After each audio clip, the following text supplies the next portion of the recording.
And this researcher today presents country profile of United Arab Emirates. UAE, located in southwest of Asia, was established and united in 1971 by Sheikh Zayed. Despite its small size, it has become an important player in regional and global affairs. United Arab Emirates is an important economic and tourist center, in addition to being the most developed, stable, and secure country in the world. Their currency is dirham and the official religion is Islam, and Arabic is their official language.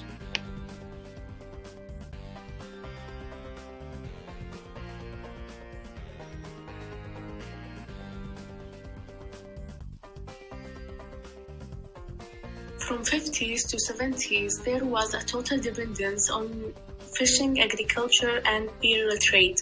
And when the country was united in 1971 by Sheikh Zayed, he established ADNOC Petroleum Company for oil exploration, and here the economy boomed greatly. This is what the rise in GDP shows. In the 80s, the United Arab Emirates suffered from the large deficit due to the depressing in oil prices, as the country was dependent on it. So, the country decided to diversify its economic sources. This period also witnessed a big jump in the entry of the private sector in the field of industrial investment, as well as the entry of privatization, financial liberalization, and reduction of government intervention to the Emirati economic flows. Therefore, we can say that the Emirates has invested in many sectors that contribute to boost and develop the economy, such as manufacturing industries, aviation like Emirates Airlines, which is one of the best global airlines, and tourism sector, especially in Dubai, which has become one of the most attractive destinations in the world. Banks, trade, and real estate sector, as there are many areas called free zones that attract many companies and institutions for many advantages, such as it doesn't impose any taxes at all. And in the technology sector, as UAE ranks second in the world in terms of using modern technology and creating smart cities. And innovation sector, as UAE has developed a plan for 100 national initiatives in innovation in educational, health, energy, transportation, space and water sectors, with investment reaching more than $80 billion. As a GDP per capita is an important indicator of economic performance, we can see that it is always on the rise, which indicates that it is an economically developed country. And in 2019, it was more than $41,000. As a development should be measured less by material output measures and more by capabilities and opportunities that people enjoy. This is what a Human Development Index shows, which is based on life expectancy at birth, educational attainment, and level of economic well-being of the population. Life expectancy at birth for Emiratis is 77.8 years. This is also related to the health of the population in United Arab Emirates, where the quality of healthcare has improved dramatically since the country was united, as there has been a significant decrease in spread of disease among people. Also, in 2019, UAE ranked first globally in health sector. Secondly is educational attainment. Development of education is one of the priorities in Emirates, as Sheikh Zayed stated that the greatest use that can be made of wealth is to invest it in creating generation of educated and trained people.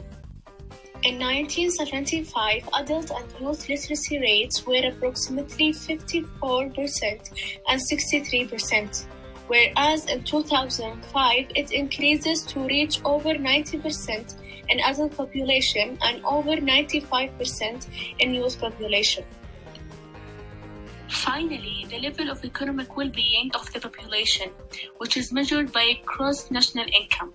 GNI per capita in Emirates is $43,470, which is relatively very good, as it's higher than Japan, South Korea, and New Zealand. So after these measures, the Human Development Index in Emirates is 0.866. Economic development or human development is the greatest significance for Australian firm. First, they are completed and impacted each other as they are mutually inclusive. As a human development increases with the increase in economic development and vice versa. And both of these measures attract companies and investment to have a presence in that country. A high human development refers to high living conditions, health and education standards, which ultimately leads to have protective people, which is what companies and organizations looking for. In several empirical studies, the role of a human capital has been found to be a critical source of economic growth. And economic growth is a means to that process, but it's not an end in itself. It needs a protective, educated, trained human capital. That affects economic growth through increasing the productivity of physical capital, technological development, and its spread. Also, high economic development means that there is a good infrastructure, high use of technology, and having multiple and different economic sources, which attract different companies and organizations to this country. Therefore, both of economic development and the human development are a great significance to an Australian firm considering establishing a presence in United Arab Emirates. First, oil industry, natural gas industry, cement industry, and primary aluminium industry.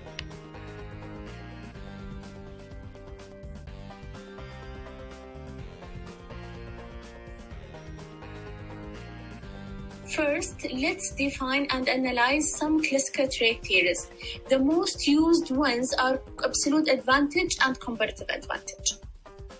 Absolute advantage is when a country can produce goods or services in a greater quantity for the same cost or the same quantity at a lower cost than other countries. Comparative advantage is an economy's ability to produce a particular good or service at a lower opportunity cost than its trading partner. When the country that is more efficient at the production of a good, it would choose to specialize in that good. But this isn't always the case. Rather than absolute advantage, comparative advantage is the driving force of specialization. So, when countries decide what product to specialize in, the essential question becomes how could it produce the product at lower opportunity cost? And opportunity cost refers to what must be given up in order to obtain that item. So, let's take a real example. If Emirates and Australia are trading partners of importing and exporting oil and aluminium, in the first look, we would say that Emirates should produce both of them as it has absolute advantage. But in reality, by using comparative advantage and calculating opportunity cost, we will find that Australia has a lower opportunity cost of producing aluminium, and Emirates has a lower opportunity cost of producing oil.